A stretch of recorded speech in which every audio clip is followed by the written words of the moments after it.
Good morning student, welcome to my YouTube channel Talent Education Point online classes. मैं देवेंद्र सिंह आपका इस YouTube channel पे स्वागत करता हूँ। ईश्वर से तहे दिल से प्रार्थना करता हूँ कि आप सब अपने घरों में सुरक्षित होंगे एवं स्वस्थ होंगे कोरोना जैसी सांसारिक महामारी से। इसके अलावा शुरू करते हैं आज का हमारा टॉपिक जो 10वीं क्लास की पोएम पे आधारित है, जिसका नाम है how to tell wild animals. How to tell wild animals.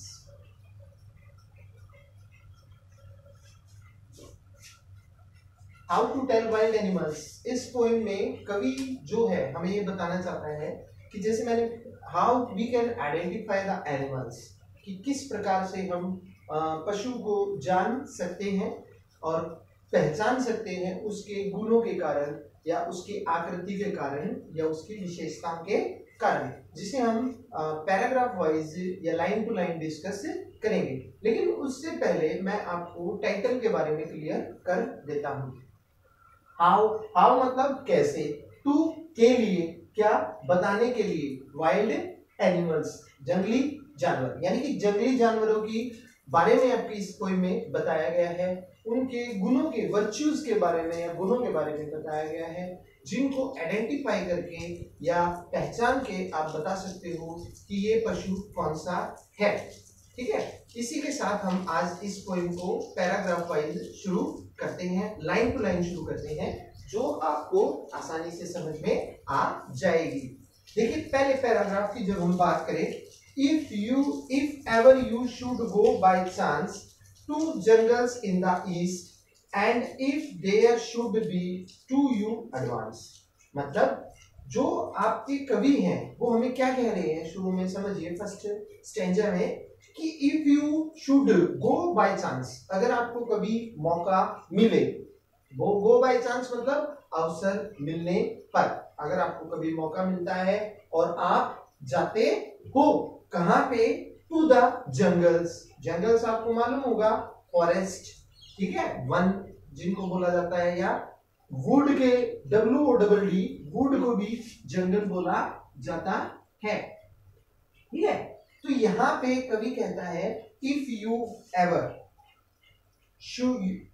Ever you should go by chance, अगर आप कभी भी सौभाग्य से या अवसर मिलने पे जाते हैं, कहाँ पे, टू द जंगल्स, जंगल की तरफ या वनों की तरफ, इन द ईस्ट, ईस्ट दिशा की तरफ, and if there should to you advance, मतलब भाई कभी आपको अगर मौका मिले, आप गए, मौका मिलने से वन में, किस दिशा में, ईस्ट दिशा में, और उसी ईस्ट दिशा में आपसे पहले वहां पे मिले, क्या मिले, ए large and tiny beast. Large आपको मालूम है, लार्ज का मतलब क्या होता है बेटा, बिग, लार्ज। मैं आपके साथ सिनोनियम भी डिस्कस करते हुए चलता हूं। लार्ज की जब हम बात करते हैं तो इसके पर्यायवाची क्या हो जाते हैं, बिग, ठीक है, और टाइटैनिक भी बोला जाता है, जो विशालकाय होता है, या फिर आप इसे जेंट इत्यादि भी कह सकते हो, ठीक है, विशालकाय। तो ये सब इसके सिनोनियम हो जाते हैं। यहाँ पे कहने का क्या मतलब है, ए लार्ज एंड टाइनी बीस्ट। अब यहाँ पे लार्ज का तो मैंने आपको बता दिया, टाइनी क्या होता है, टाइनी मतलब जिसके बाल हो, सॉरी भूरे पीले रंग का, भूरे रंग का जो हो, तो टाइनी का आप बता सकते हो क्या, भूरे रंग का, भूरे रंग का। बीस्ट आप सबको मालूम है, बीस्ट को हम डिस्कस करें तो बीस्ट का मतलब क्या होता है, एनिमल। तो इसका सिनोनियम क्या हो गया, एनिमल, मतलब बीस्ट क्या होता है, जानवर, क्या होता है, जानवर। तो इसका मतलब क्या हुआ, अगर आपको कभी सौभाग्य से जंगल में जाने का मौका मिले, किस दिशा में, ईस्ट दिशा में, और उस ईस्ट दिशा में आपसे ही पहले वहां पर हो कौन, एक विशालकाय भूरे रंग का बड़ा जानवर, ठीक है बेटा।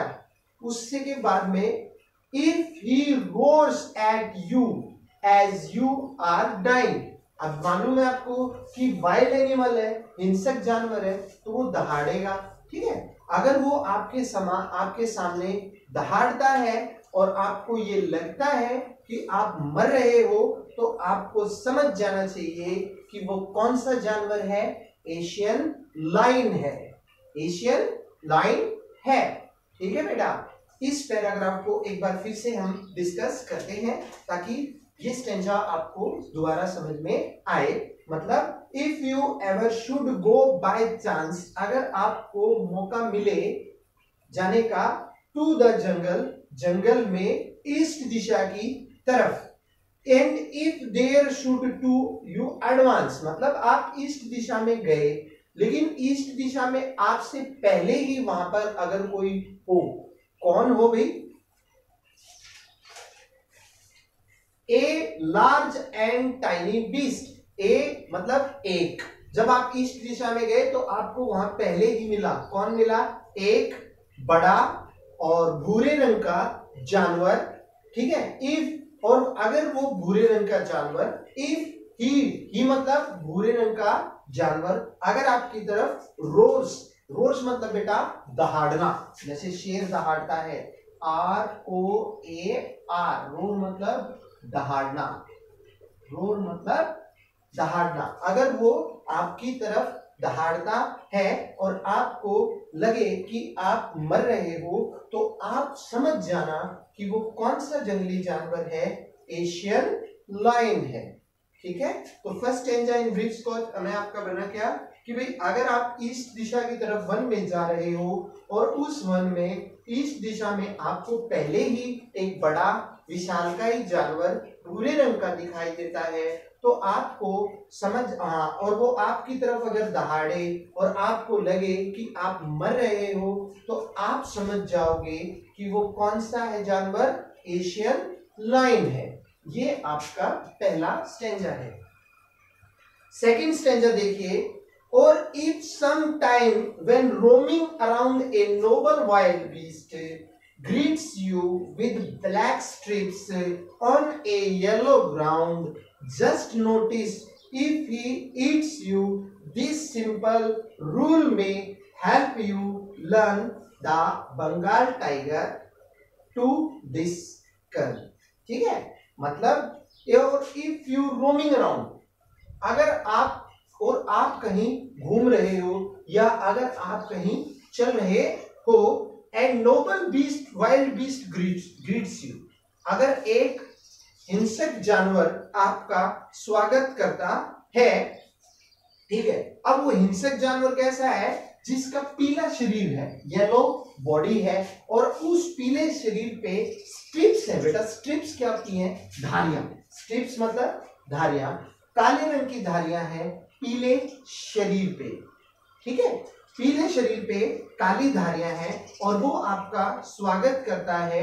जस्ट नोटिस, उस समय आप देखना, इफ ही ईट्स यू, अगर वो आपको खाता है, दिस सिंपल मे रूल, ये जो नियम है, हेल्प यू टू लर्न, आपको समझ में आ जाएगा इस नियम से कि वो कौन सा जानवर है, बंगाल का टाइगर। मतलब अगर वन में कभी घूमते फिरते आपको एक जानवर मिले जो आपका स्वागत करे, जंगली जानवर हो और उसकी आकृति कैसी हो, पीली उसकी बॉडी या शरीर हो और उस शरीर पे काले रंग की धारियां हो, और वो अगर आपके तरफ मारने, आपको खाने आए मारकर, तो आपको समझ जाना चाहिए वो कौन सा जंगली जानवर है, बंगाल टाइगर। ठीक है, तो इस तरह से हमारे दो पैराग्राफ स्टेंजा कंप्लीट हो जाते हैं। थर्ड वन देखिए, if strolling fourth A beast you view whose hide with spots is picked as soon as he has leapt on you, you will know that it is a leopard. It will do no good with roar with pain, he will only lap and lap again. अब ये तीसरा जानवर है, मतलब if you are strolling, strolling wandering, जैसे अभी आपने पिछले पैराग्राफ में पढ़ा, सिनोनियम हम डिस्कस करते जा रहे हैं, वेंडरिंग, वेंडरिंग का घूमना था। और इसी अगले पैराग्राफ में आपको वेंडरिंग का सिनोनिम दे दिया स्ट्रोलिंग, पर्यायवाची। इसका मतलब क्या हो गया? घूमना। अर्थात घूमते, अगर आप घूम रहे हो और एक जानवर आपको मिलता है, अब ये जानवर कैसा है? जिसका पूरा शरीर जो है छिपा हुआ है, किससे? स्पोर्ट से या धब्बों से। स्पोर्ट, देखिए बेटा, स्पोर्ट के मीनिंग अलग होते हैं। स्पोर्ट अगर किसी घटना के साथ प्रयोग किया जाता है, स्पोर्ट अगर किसी दुर्घटना या घटना के साथ प्रयोग किया जाता है, तो इसका प्रयोग प्लेस या स्थान के लिए भी किया जाता है। ऑन द स्पॉट यानी कि उसी स्थान पर। अगर ये किसी पशु या व्यक्ति के साथ प्रयोग किया जाता है, तो इसका मतलब धब्बा या दाग के तौर पे प्रयोग किया जाता है। मतलब ये जो आपका अगला जंगली जानवर है, ये कैसा है? इसका जो पूरा शरीर है वो धब्बों से, काले धब्बों से ढका हुआ है, और वो आपके ऊपर छलांग लगाएगा, आपको फाड़ेगा, आपको खाएगा, और आप केवल दर्द से चिल्लाओगे। उस समय आपको ये बात समझ में आ जाएगी कि वो कौन सा जानवर है? तेंदुआ है, अर्थात लेपर्ड है। जब आप चिल्लाओगे वो आपकी तरफ ध्यान नहीं देगा, बल्कि आपको फाड़ डालेगा। ठीक है, इससे आगे चलते हैं। कितने जानवर हो गए आपके? 3। फिर से मैं लेके चलूं। एक एशियन लाइन। एशियन लाइन क्या होगा? जब आप वन में जाओ ईस्ट दिशा की तरफ, अगर आपको वहां पहले से ही कोई जानवर मिलता है जो शरीर में काफी बड़ा है, भूरे रंग का है, और अगर आपकी तरफ वो आपको खाने के लिए आता है, तो आप समझ जाना वो एशियन लाइन है। अगर आपको वन में घूमते हुए एक जानवर मिलता है जिसका पीला शरीर है, काले रंग की धारियां हैं, और वो आपको मारने के लिए आता है या खाने के लिए आता है, तो आप समझ जाएंगे वो बंगाल टाइगर है। इसके अलावा तीसरा जानवर अगर आपको वन में घूमते हुए मिलता है जिसका पूरा शरीर जो है वो काले धब्बों से ढका हुआ है, केवल उसकी आंखें ही आपको दिखाई देंगी, और अगर वो छलांग मार मार के आपको फाड़ के खाता है और आप दर्द से चिल्लाते हो, तो आप समझ जाओगे वो लेपर्ड है अथवा तेंदुआ है। ठीक है, तो 3 जानवरों के बारे में हमने, 3 वाइल्ड एनिमल्स के बारे में हमने समझा, जिनके हरकतों के कारण आप पहचान सकते हो कि वो कौन से जानवर है। आगे चलते हैं, 4th जानवर के बारे में पढ़ते हैं हम। If when you are walking round your yard, you meet a creature there who hugs you very very hard, but sure it is a bear. पहली बात तो मैं आपको एक चीज बताना चाहता हूं, बहुत से बच्चों को कंफ्यूजन होती है। एक इसे ह्यूज पढ़ते हैं, ये ह्यूज नहीं हग है, जिसका मतलब क्या होता है? गले लगाना, गले लगाना। लेकिन जो ह्यूज होता है उसमें HUG होता है, जिसका मतलब बड़ा या विशालकाय होता है, जो हम सिनोनिम डिस्कस कर रहे थे। तो लार्ज का एक सिनोनिम आपको और मिल गया, कौन सा? ह्यूज। ठीक है, तो यहां पे ये बताया गया कि if when you are walking round your yard, जब आप चल रहे हो कहां पे? यार्ड में। यार्ड क्या होता है? घर का आंगन। यार्ड मतलब आंगन। तो कभी अगर आप चल रहे हो कहां पे? आपके घर के आंगन में, और वहां पे चलते चलते अगर आपको मिल जाए, क्या मिले? ए क्रीचर देयर, एक जीव वहां पे मिले। कैसा जीव मिले? हु हग्स यू, जो आपको गले लगाए या आलिंगन करे। कैसे? वेरी हार्ड, काफी कठोरता से। तो आप ये समझ जाना कि वो कौन है? भालू है। कौन है? भालू। भालू मालूम है ना, बड़ा सा जानवर होता है और सबसे आलसी होता है, और भालू की सबसे मनपसंद खाने की चीज मधुमक्खी होती है।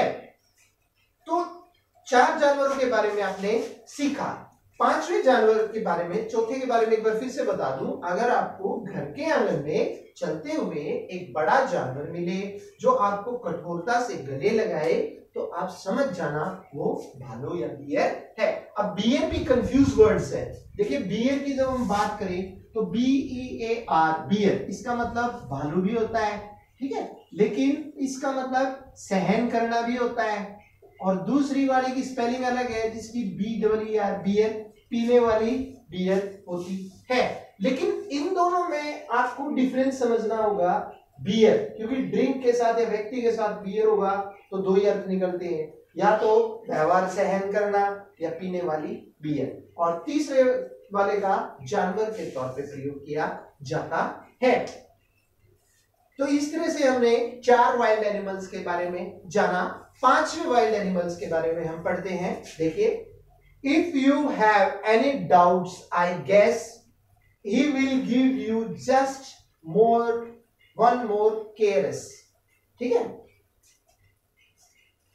इसके अलावा though to distance beast of prey a noise might nonplus, ठीक है। अब इस पैराग्राफ को देखिए। If you have any doubts, अगर आपको कोई संदेह या शक है, डाउट क्या होता है, संदेह या शक हो, ठीक है। आई गेस, मैं अंदाजा लगाता हूं, गेस मतलब अंदाजा लगाना। ही will give you just one more cares, वह आपका ध्यान रखेगा, ठीक है, ध्यान रखेगा, प्यार से आपको स्पर्श करेगा, छुएगा।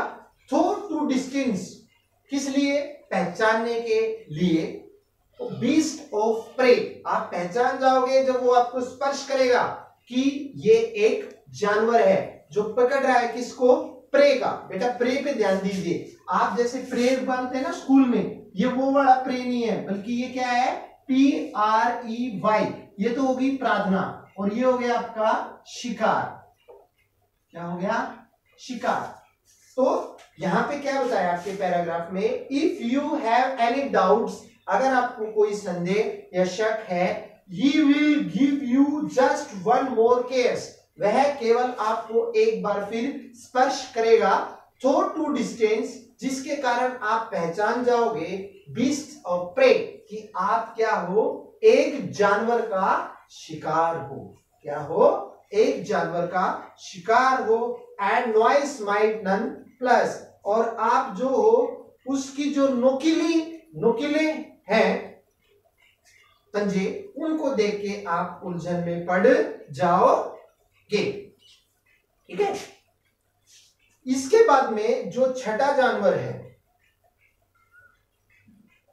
जो छठा जानवर है, ये देखिए आप कंफ्यूज हो गए कि ये जो हमने 5th पैराग्राफ पढ़ा है, 5th स्टेंजा पढ़ा है, ये किसके बारे में था, भालू के बारे में था। भालू के बारे में हमने क्या पढ़ा कि भाई जब आप घर के आंगन में चल रहे हो और अगर घर के आंगन में आपको एक बड़ा सा जानवर मिलता है जो आपको गले लगाता है, तो आप गले लगाएगा कठोरता से, तो आप समझोगे कि वो आपका लाड कर रहा है, चाव कर रहा है, स्नेह कर रहा है।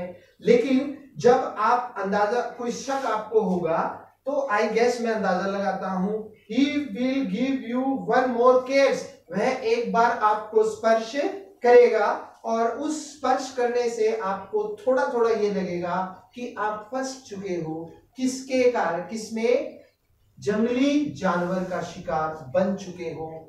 उसके नोकीले नाखूनों को देख के पता चलेगा, ठीक है। अगला देखिए 6th जो जानवर है हमारा, द क्रोकोडाइल यू ऑलवेज में। आपने सुना होगा बेटा, एक कहावत है, मगरमच्छ के आंसू, मगरमच्छ के आंसू। मगरमच्छ के आंसू का मतलब क्या होता है, दिखावटी। क्या, दिखावटी। द क्रोकोडाइल यू ऑलवेज में टेल द हिना दस, हिना's one can come with many smiles, but the crocodile if they are with crocodiles। देखिए, दो जानवर होते हैं, हिना, हिना का मतलब क्या होता है, लकड़बग्गा, हिना लकड़बग्गा, लकड़बग्गा और मगरमच्छ। लकड़बग्गे की खासियत है कि वो जब अपने शिकार के पास आता है तो हंसते हुए आता है, हाँ हाँ फंस गया बेटे। लेकिन मगरमच्छ की क्या खासियत होती है, जब वो अपने शिकार के पास आता है तो वो रोता है, ठीक है, जिसको मगरमच्छ के आंसू बोलते हैं, दिखावटी आंसू वो बहाता है। तो वही चीज आपकी इस पोएम में सॉरी इस पैराग्राफ में बताई गई है।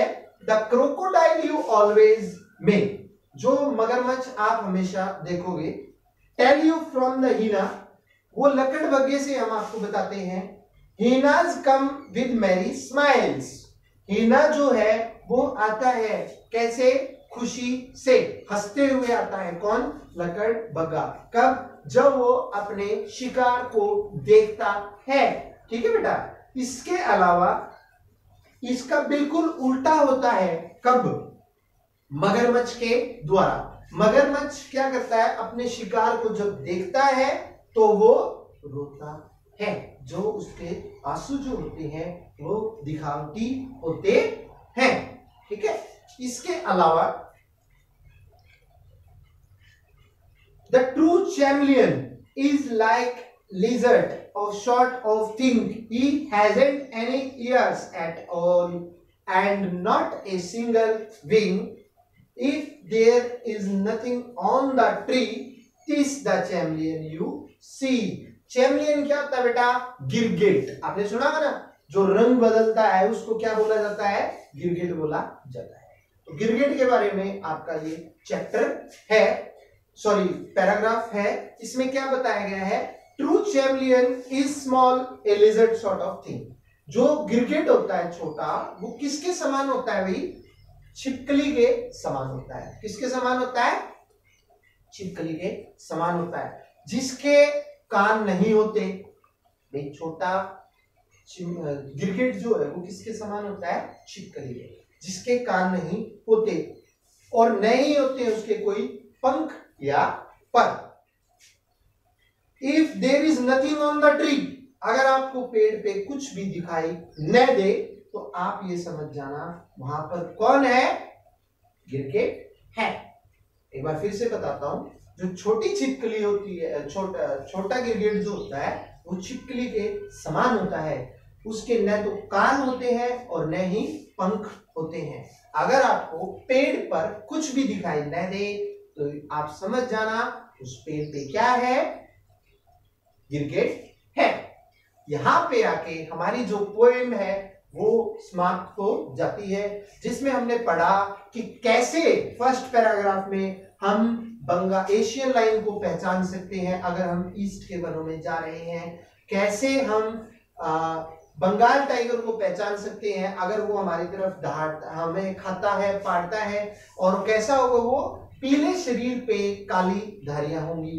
कैसे हम आंगन में चलते हुए बियर को या भालू को आइडेंटिफाई करेंगे जो हमें गले लगाता है। कैसे हम वो क्या वो सॉरी ये एक और आया था ना पैराग्राफ में आपका बीस्ट ऑफ प्रे में, सॉरी लेपर्ड, हाँ, कैसे हम पहचान सकते हैं किसको, लेपर्ड को, उसके ब्लैक स्पॉट्स और उसके स्प्रे को खाने के तरीके से। कैसे हम आइडेंटिफाई कर सकते हैं हीना को और क्रोकोडाइल को, बिकॉज हीना जो है वो अपने शिकार के पास हंसते हुए आता है और मगरमच्छ जो है वो अपने शिकार को देख के रोता है, जो कि उसके आंसू नकली होते हैं। इसके अलावा हमने ये भी पढ़ा कि किस तरह से हम चैमलियन को या गिरगिट को जस्टिफाई कर सकते हैं, जो अपना रंग बदलता है और जो किसके समान होता है, छिपकली के समान होता है, जिसके न तो कोई कान होता है और न ही कोई पंख होता है। और अगर हमें पेट पे कुछ भी न मिले तो हम बता सकते हैं कि वो कौन है, एक चैमलियन या गिरगिट है। तो यहाँ पे आके आपकी पोएम समाप्त हो जाती है। उम्मीद करता हूँ कि जो मैंने आपको लाइन टू लाइन पोएम पढ़ाई है वो आपको अच्छे तरीके से समझ में आएगी। इससे अगले पीरियड में हम जो आपकी नेक्स्ट पोएम है, बाल पोएम, वो डिस्कस करेंगे। और 10वीं क्लास का जो हमारा चैप्टर है, अब तक चलते हुए पोएट्री सेक्शन भी हमारी पैरेलल चल रही है। आई थिंक 4th पोएम थी आपकी ये, 4th समथिंग हाँ 4th पोएम थी और चैप्टर आपके 6 हो चुके हैं, तो दोनों चीजें आपकी पैरेलल चल रही हैं, फर्स्ट फ्लाइट की पोएम्स भी और चैप्टर्स भी। तो उम्मीद करता हूं कि आपको अच्छे तरीके से समझ में आया होगा जो हमने आज पोएम पढ़ी है, और आगे वाली पोएम जो बॉल पोएम है आपको अगली कक्षा में मैं बताऊंगा।